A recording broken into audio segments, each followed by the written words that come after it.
Kira-kira sudah 2 minggu semenjak Pathologic 2 rilis. Dan tadinya gue mau nge-review game ini sebelum libur lebaran. Tapi gue pikir, karena waktu yang gue punya sampai sebelum gue mudik sangat sedikit, dan gue juga main game yang lain atau bikin video lain, gue pikir lebih bijak kalau daripada terburu-buru. Mending gue mainin dulu aja, terus baru nge-review, biar bisa agak dalam reviewnya. Jadi, duduk yang manis, ambil cemilan dan minuman, dan nikmati review game ini. Oh yeah, I finally comes to my sense and put the subtitle as CC. It was tedious, but this way, English and Indonesian sub can be switched easily. So don't forget to turn on CC if you don't understand a word I'm saying. Now let's start this review. Gameplay dari game ini jauh lebih baik dibandingkan Pathologic pertama, dan tentunya tetap sulit. Seperti Pathologic 1, kita tetap harus bertahan di kota yang sedang dilanda wabah.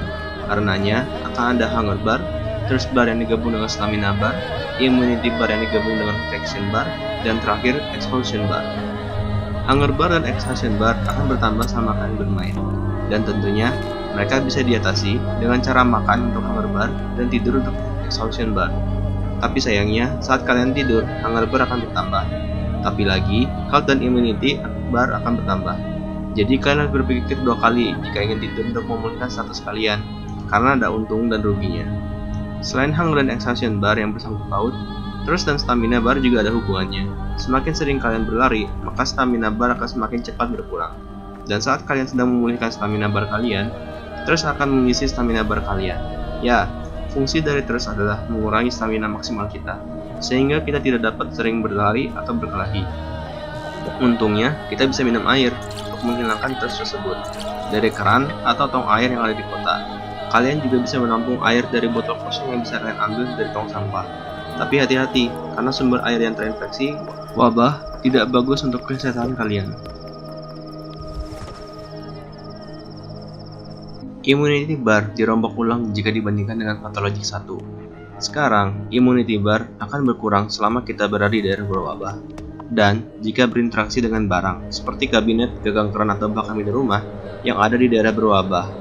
Bahkan saat berinteraksi dengan mayat yang terinfeksi, immunity bar kita akan berkurang. Ya, wabah di Pathologic 2 ini semakin ganas dan tidak main-main. Tentunya, kita bisa menghambat infeksi wabah saat berada di daerah berwabah dan berinteraksi dengan apapun di daerah tersebut dengan menggunakan face mask, gloves, boots, dan cloak. Face mask dan boots akan mengurangi infeksi saat berada di daerah berwabah. Gloves akan mengurangi infeksi saat berinteraksi dengan sesuatu di daerah berwabah. Dan cloak akan mengurangi infeksi secara keseluruhan. Untungnya, jika imuniti kita belum habis, kita tidak akan terinfeksi oleh wabah. Dan saat imuniti kita habis pun, masih ada waktu sebelum kita terinfeksi oleh wabah, yang ditandakan dengan garis hitam di pinggir layar. Seolah-olah wabahnya menggenggam muka kita. Dan ketika genggamannya semakin kuat, barulah kita terinfeksi. Ah, emangnya wabah makin hidup? Katanya sih begitu. Lagi pula, ada sesuatu yang menarik terjadi saat kalian terkena wabah.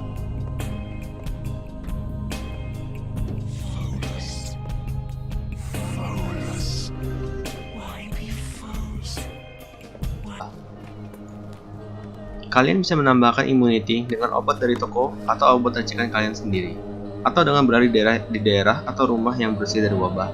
Ya, immunity bisa pulih secara alami, jadi ada baiknya kalian memiliki persiapan yang baik sebelum mencoba menjelajahi daerah yang berwabah. Beberapa elemen gameplay baru juga ditambahkan di sini. Salah satunya lockpick pintu, yang kini menjadi sebuah minigame untuk membuka pintu yang terkunci. Dan saat sedang looting pun, kita akan membuka kabinet atau laci sebelum bisa mengambil barang yang ada di dalamnya. Tentunya akan ada kabinet atau laci yang terkunci. Untuk membukanya, kita memerlukan jarum. Ya, lockpick dan jarum yang ada di Pathologic 1 hanya berguna untuk dibarter, sekarang bisa digunakan untuk perbuatan kriminal. Tentunya, barang tersebut masih bisa kalian barter, tapi kini ada pertimbangan sebelum kalian tukar kedua barang tersebut. Di sini, kalian akan tetap menemui Hobo Simulator 2019, di mana kalian akan mengobok-obok tong sampah untuk mencari barang yang bisa dibarter. Tapi, barter lebih dikembangkan lagi, sehingga tidak hanya sebuah metode untuk mendapatkan barang saja. Barter sekarang memiliki barter point, di mana kalau kalian lebihkan, akan menambahkan reputasi kalian. Karena kalau sesuai cerita, saat kalian bertukar, kalian memberikan sebagian kecil diri kalian. Sehingga, barter menunjukkan rasa kepercayaan antara dua pihak. Sedangkan saat kalian barter di toko, barter point akan berubah menjadi uang. Jadi, kalian tetap dianggap sedang barter, walaupun ada di toko. Dengan begitu, Kalau reputasi kalian sangat rendah, kebanyakan orang dan toko tidak akan mau barter dengan kalian. Yang bisa kalian lakukan adalah barter dengan anak kecil, dan melebihkan barter poin saat bertukar, atau tidak mengambil barang apapun dari anak kecil tersebut. Sehingga reputasi kalian akan naik dan kalian bisa barter secara normal lagi. Berbicara mengenai reputasi, kalau reputasi kalian sangat rendah, kalian bisa diamuk massa. Dan salah satu cara untuk menaikkan reputasi tersebut adalah barter dengan anak kecil, atau menjalankan event dari NPC, atau bahkan sekedar berdiskusi dengan orang yang kalian temui.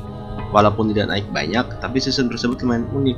Selain itu, kalian bisa memburu bandit pada malam hari, karena membunuh bandit akan menaikkan reputasi kalian di distrik tersebut. Dan kalian boleh saja menjarah barang bandit yang kalian bunuh. Tapi, kalau kalian dibantu orang lain saat membunuh bandit tersebut, orang tersebut akan mengambil barang yang ada pada bandit tersebut. Jadi, banyak-banyaklah berlatih berantem kalau kalian ingin menjadi Night Vigilante. Reputasi pun sekarang dibagi per distrik, dan hal yang kalian lakukan hanya berpengaruh pada distrik tersebut, kecuali notifikasinya berkata lain. Untuk mengecek reputasi kalian di tiap distrik, kalian bisa mengeceknya melalui menu map. Dan saat kalian sorot, akan terlihat reputasi kalian di masing-masing distrik. Untuk mengetahui distrik yang terkena wabah, sekarang kalian hanya perlu mendatangi distrik tersebut, dan map akan langsung memperbarui infonya. Tapi, kalau kalian nggak mau repot, kalian tetap bisa membeli info distrik yang terkena wabah melalui anak buah Pumpkin. Dan kalian tidak perlu membayar duit seceng kayak waktu sama Flight Junior. Cukup tukar dengan obat-obatan saja, dan kalian bisa mendapatkan infonya. Selain itu, toko tetap diberi warna kuning pada map. Tapi, toko juga memberikan tipe tokonya saat kalian sort di dalam map. Jadi, kalian bisa merencanakan rute perjalanan kalian lebih efisien lagi. Jurnal sekarang digantikan dengan menu Toad, yang menunjukkan event-event, tentunya yang mungkin penting, yang sedang berjalan pada hari itu. Tiap event akan disambungkan satu sama lain, dan kalian bisa membaca ringkasan event tersebut ketika menyorot salah satu event. Jadi, jika salah satu event ada yang masih menyambung ke bagian yang kosong, berarti event tersebut belum selesai. Menu Adaren juga digantikan dengan menu People, yang menunjukkan orang-orang yang mungkin akan membantu kalian dalam menyelamatkan kota ini. Jadi, tidak seperti Pathologic 1, kalian tidak akan langsung diberikan daftar orang-orang penting yang akan membantu kalian. Saat kalian menemui orang yang dianggap penting, barulah daftar kalian terisi. Jadi, kalian harus memikirkan sendiri mana orang yang penting untuk membantu misi kalian menyelamatkan kota ini. Tentunya, orang yang ada di dalam diri sini dapat meminta tolong kalian untuk menyelamatkan teman-teman mereka. Jadi, semua tergantung kalian. Apakah menurut kalian, menyelamatkan semua orang akan membantu kalian dalam menyelamatkan kota ini? Menu People ini juga akan menunjukkan siapa orang yang berada dalam bahaya. Jika mereka berada dalam bahaya, berarti di tempat mereka berada sedang dilanda wabah. Kalian bisa menolong mereka dengan memberikan obat untuk menambahkan sistem imun mereka. Tapi, wabah akan memiliki kesempatan untuk merenggut mereka yang berada dalam bahaya tiap malam. Jadi, pastikan kalian sudah berusaha menyelamatkan orang yang ingin kalian selamatkan di pagi harinya. Menu terakhir yang akan dibahas adalah menu item, di mana sekarang menu tersebut tidak dibagi per bagian sesuai kategorinya. Tetapi, kalian akan mengatur sendiri seperti bermain Tetris. Jadi, pengaturan yang baik akan membuat kalian bisa semakin banyak membawa barang. Awalnya, inventory akan terbatas, tapi bisa kalian upgrade untuk memperluasnya. Harap diperhatikan, barang yang diperlukan untuk upgrade inventory tetap bisa dibarter, tapi kalian hanya membutuhkan satu dari tiap macam. Jadi, kalau ada yang berlebih, kalian bisa gunakan untuk hal lain. Ketika kalian bisa meracik obat sendiri, kalian akan mendapatkan satu inventory tambahan, yang gue gunakan sebagai tempat menaruh herbal. Seperti Pathologic 1, kita bermain sebagai Haruspex, satu campaign yang berada di dalam game ini. Ia adalah seorang warga asli yang pergi menimba ilmu sebagai ahli bedah. Tentunya, ia diajari ayahnya, Isildur Purah, yang seorang menhu, tentang cara meracik obat-obatan dari tanaman herbal. Kita akan sering mendengar suara lalat di sekitar kita. Suara itu menandakan ada herbal yang bisa kita ambil untuk meracik obat. Selain suara lalat, ada satu suara seperti suara gemerisik, yang menandakan ada herbal langka yang bisa kita gunakan untuk memperkuat racikan obat yang kita buat. Selain kedua suara tersebut, saat malam hari, herbal tersebut akan mengeluarkan cahaya. Jadi, pasang mata dan telinga kalian saat mencari herbal tersebut. Selain menggunakan tanaman herbal, Haruspex juga bisa menggunakan organ manusia untuk meracik obat. Ingat, Haruspex adalah seorang ahli bedah juga. Tapi, walaupun begitu, bukan berarti hal ini legal ya. Jadi kalian lakukan dengan hati-hati, karena organnya bisa kalian jual juga. Obat yang kalian racik dapat digunakan untuk menambah imunitas kalian, atau orang yang sedang dalam bahaya. Atau digunakan untuk mengoperasi pasien yang sakit. Ya, terdapat sebuah minigame untuk mengobati pasien tersebut, yang mana kita akan menggunakan 3 macam obat yang kita racik untuk menentukan bagian mana yang terjangkit oleh wabah. Kemudian, kita bisa menggunakan antibiotik untuk menyembuhkan pasiennya, saat kita mengetahui bagian mana yang terjangkit oleh penyakit. Tapi lagi, obat yang kita gunakan untuk mengetahui bagian yang sakit akan menaikkan rasa sakit pasien. Jadi, kita membutuhkan painkiller untuk mengurangi rasa sakit pasien kita selama kita sedang mengobatinya. Apa yang terjadi jika rasa sakit pasien sudah mencapai batas maksimal? Gue rasa kalian tahu apa akibat dari rasa sakit yang tidak tertahankan. Terakhir, sistem kematian di sini cukup menarik, karena kematian adalah salah satu pengalaman untuk kalian. Saat kalian mati, kalian tidak akan langsung dikenakan game over. Tapi, ada sebuah cerita yang muncul dan kalian akan di-revive lagi. Tentunya dengan sebuah konsekuensi. Semakin sering kalian mati, semakin berat konsekuensinya. Dan akan berujung pada game over. Kalau tidak salah, karena game ini akan menghitung semua kematian yang terjadi dari semua save file pada satu profile. Dan setelah mati, saat kalian load save file apapun, kematiannya tetap terhitung. Jadi saya belum berani buat mencoba dan menunjukkan konsekuensinya. Mohon dimengerti ya. Untungnya, walaupun kita tidak bisa save dimanapun dan tidak ada quick save, setiap kali kita meng-save game kita, save file tidak akan di-overwrite, tapi mereka akan menumpuk pada satu profile. Tambah lagi, jam yang digunakan untuk meng-save game ini selalu ada di tempat yang penting, dan 90% kerjaan kita tiap hari pasti mengunjungi tempat penting. Jadi, tidak ada salahnya kita rajin-rajin nge-save sebelum dan sesudah urusan kita di tempat tersebut selesai, agar kalian mudah mundur ke waktu tertentu jika kesulitan dalam bermain game ini. Pathologic memberikan pilihan dialog yang bisa menentukan alur cerita. Jawaban dialog ada yang rasanya tidak memberikan jalur bercabang, tapi jangan salah, tiap jawaban bisa memberikan respon yang berbeda, dan tidak ada indikasi seperti game dengan dialog yang bercabang lainnya. Tidak ada lambang seperti Mass Effect atau game lain yang menunjukkan apakah respon ini respon good, neutral, or bad. Nope, kalian harus membaca dialognya, dan membaca respon NPC tersebut. Membaca respon kita dan memilih, apakah kalau kita menjawab dengan respon yang sinis, NPC ini dapat menerimanya. Ya, karena kalau kalian membuat NPC itu kesal dengan kalian, dialog dapat berhenti tanpa memberikan informasi yang bermakna, atau malah membuat event tersebut buntu. Bisa saja respon kalian dibilang good, tapi karena kalian tidak membaca emosi NPC dari dialog NPC, malah memperkeruh masalah. Yang menarik, gue pernah membaca postingan di forum Steam yang mengatakan dia gagal dalam event mengajak Griff, Rubin, dan Lara bertemu. Kebetulan gue telah melakukan event tersebut dan mereka bertiga berkumpul. Lalu gue inget ada event di Town Hall di mana kita bisa berbicara dengan Rubin di situ. Dan ia berkata kalau dia malas datang bertemu dengan yang lain karena lebih mementingkan pekerjaannya.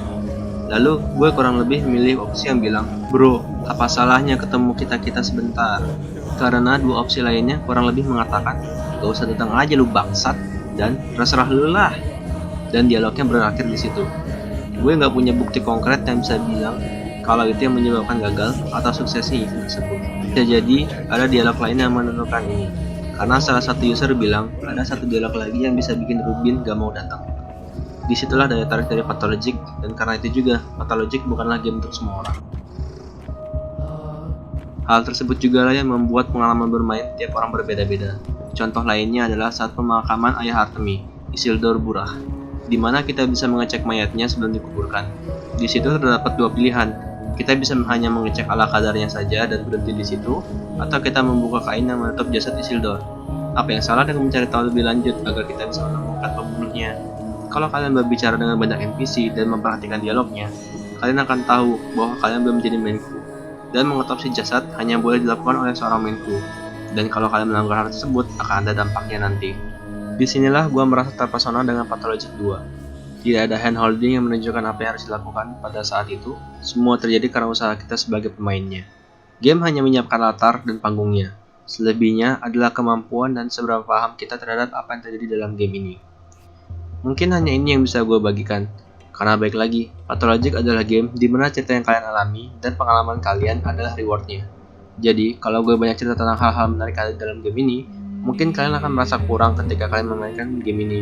Atau mungkin tidak ya. Intinya sih biar video ini gak kelamaan sebenarnya, dan bakal butuh 2-3 jam buat menuliskan excitement gue saat memainkan game ini sampai hari keempat. Sayangnya, menurut gue, game ini kurang cocok buat streaming, karena baik lagi, rewardnya adalah cerita dan pengalaman yang kalian alami sendiri.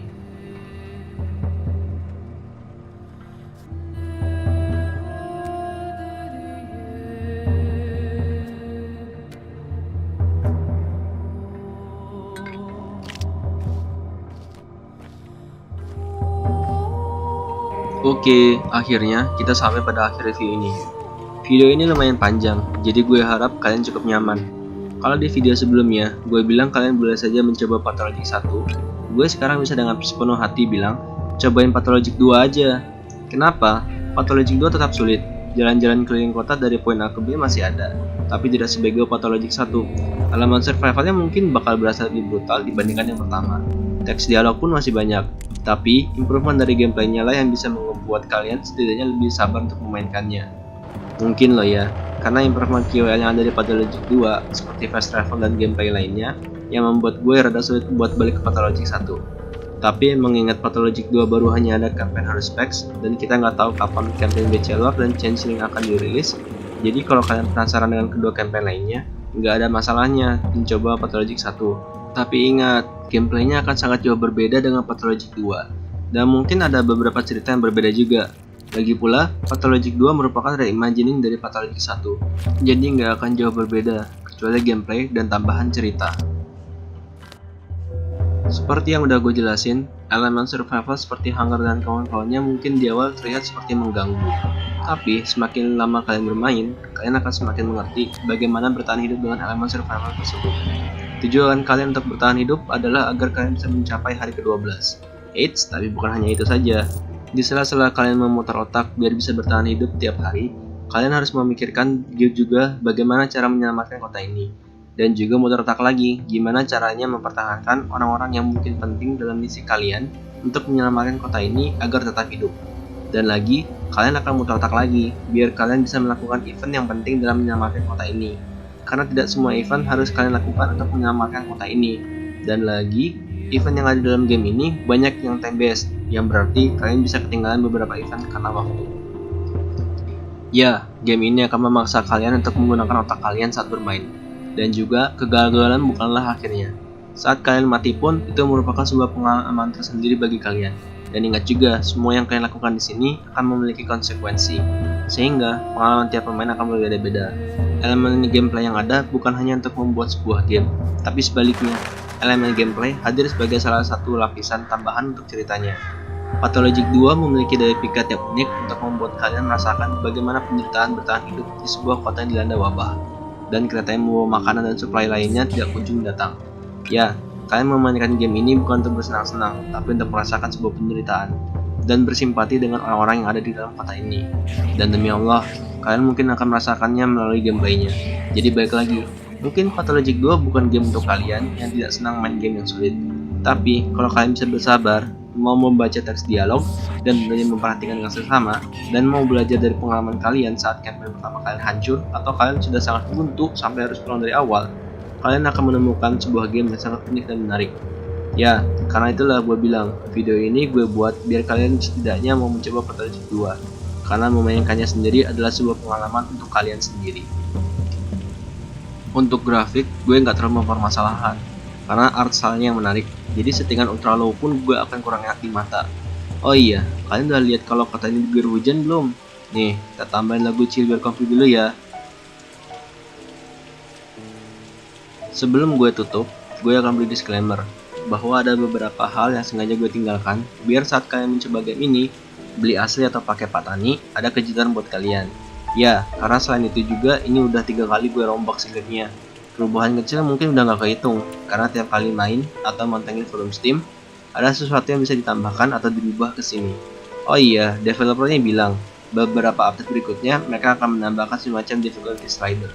Jadi, kalau kalian merasa kesusahan, kalian bisa mengatur settingan tersebut. Tapi, mengingat developer ini tidak mau menurut pada casual, mungkin ada udang di balik batu. Oke lah, sudah cukup jawab-jawabnya. Saya mohon izin terlebih dahulu. Dan selamat lebaran. Mohon maaf lahir dan batin jika ada salah kata yang terucap dalam video ini.